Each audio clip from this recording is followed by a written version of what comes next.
I'm Richard Truett, the engineering and technology reporter for Automotive News and resident gearhead. Today, we're going to take a look at one of the true crown jewel nameplates of the auto industry. And what I mean by crown jewel, I mean like the Ford Mustang, the Chevrolet Corvette, the Porsche 911, certain vehicles that are just, the brand is just built on. Today's vehicle is the Land Rover Defender. When it comes to rugged, I mean go anywhere off-road vehicles that are unstoppable, the Defender has few, if any, rivals. You might remember that the original Defender was in production from 1948 to 2016 with very few changes.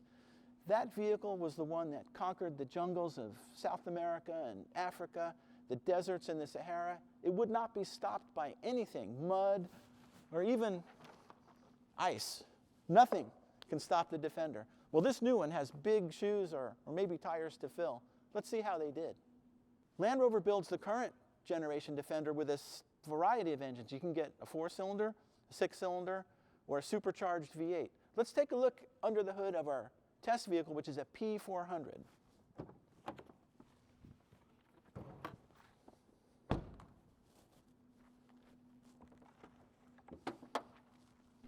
So the P400 engine is actually a really nice match for the Defender.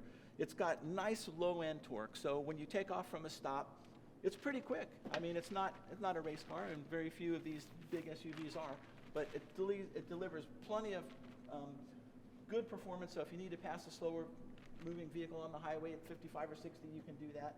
But its real claim to fame is its low-end torque, because I drove this thing through some really gnarly snow banks and deep snow because we're having this giant Arctic tundra thing blow through Detroit, and I gotta say, the Defender just feels unstoppable. I mean, it doesn't seem to be bothered by any kind of crappy terrain that you can drive through. You could park a 1948 Defender right next to a 2016 and you'd know they're the same vehicle.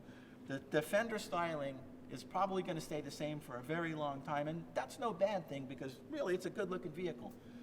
But there's one area where I think Land Rover could and probably should make an improvement, and it's something that is common to a lot of SUVs. Come on around back and I'll show you.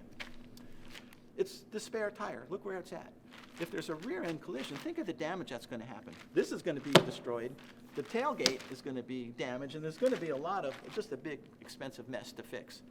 I think that Land Rover should figure out a new place to put the spare tire. Maybe up underneath, maybe inside, but leaving it on the tailgate blocks vision, and it makes the tailgate heavy to open. So there's a two-door Defender, and I've been in that vehicle, and I was really surprised because when I was looking over that one, the back seat in it only folds down about like, and I'm like, really? How are you going to put a surfboard in the thing like that? The four-door Defender is much better. You know, it comes with this nice rubber mat where you can put a greasy engine block if you're working on a project like I do on weekends, or your surfboard or whatever in here. And the thing about the back here is that it's a really nice place to be. The leather seats are super comfortable. There's controls for the HVAC and lots of leg room back here. You're not a second-class citizen sitting in the back of the Defender. The instruments are really nice, not blocked by the steering wheel, pretty clear to see. It gives you good information, how many miles you have left in the tank and how many gallons, and yeah, it's pretty good. I mean, it gives you all the information you need at a quick glance, and you know, these switches and buttons are good, easy to get to, and it's just a very easy vehicle to drive. Of course, the Defender looks a whole lot different on the outside than the old one, but believe it or not, that wasn't the biggest challenge. The old Defender was a real Spartan mountain goat of a vehicle that didn't even come with carpet, and you could hose it out after a day of off-roading. This new vehicle is a leather-lined luxury machine. The difference is it gives you that off-road capability along with a lot of creature comfort and modern technology that you expect in a vehicle that costs $90,000.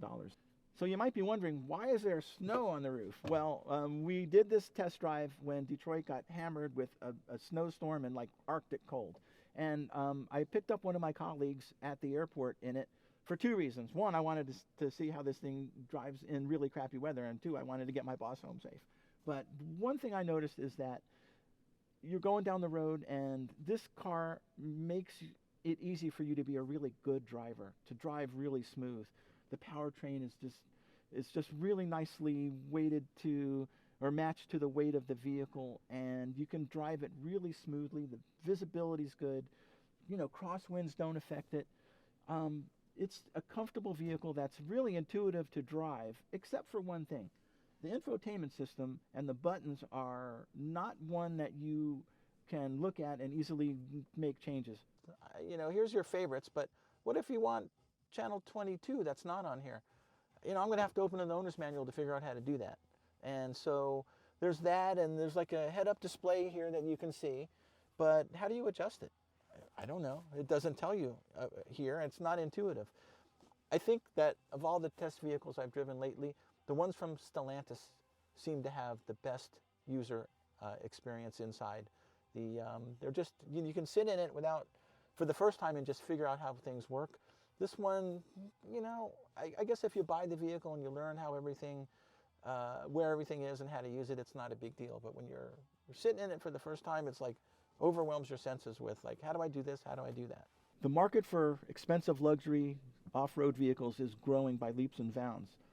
You know, it used to be that off-road vehicles were specifically for those guys who wanted to go out on weekends and kick up a little dust and show off to their friends that they can climb hills and drive through deep water. And this vehicle can do that too, because it can drive into 20 inches of water pretty much.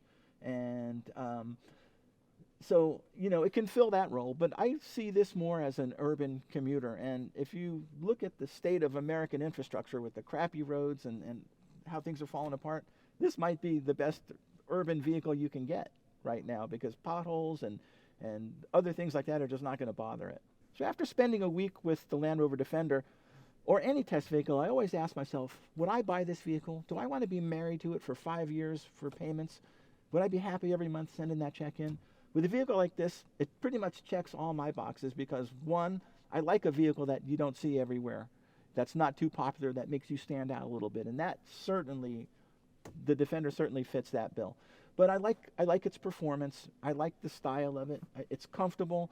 And it's a vehicle that I feel like I could own for 10 years or 15 years and not have to replace it, you know, when the lease runs out or whatever, because I feel like it's just really built to last. It's a solid vehicle.